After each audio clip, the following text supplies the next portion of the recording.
প্রতি শুক্রবারে জুম্মার নামাজ পড়ার সময় বাড়ি থেকে একসাথে আব্বা, আমি, ভাগিনা তামজিদ, ছোট ভাই উমর আর আমার বাতিজা ফাহিম, আমরা সবাই একত্রিত হয়ে নামাজে যাওয়ার জন্য চেষ্টা করি। আজও জুম্মার নামাজ পড়ার জন্য বাড়ি থেকে আব্বার সাথে বের হলাম। আসলে প্রতিটা সন্তান তার বাবার সাথে যে কোনো জায়গায় যাওয়ার সময় যে পরিমাণ আনন্দ লাগে, এটা আসলে বিশেষ করে আমরা ছোটোবেলার দিনগুলো একটু বেশি মনে পড়ে।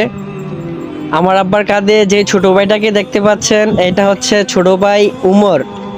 আর আমার পাশে যে লুঙ্গি পরা ছোট ছেলেটাকে দেখতে পাচ্ছেন, এটা হচ্ছে আমার ভাগিনা তামজিদ। আর সাথে যে ছেলেটা দৌড়াদৌড়ি করতেছে, ওর নাম হচ্ছে ফাহিম।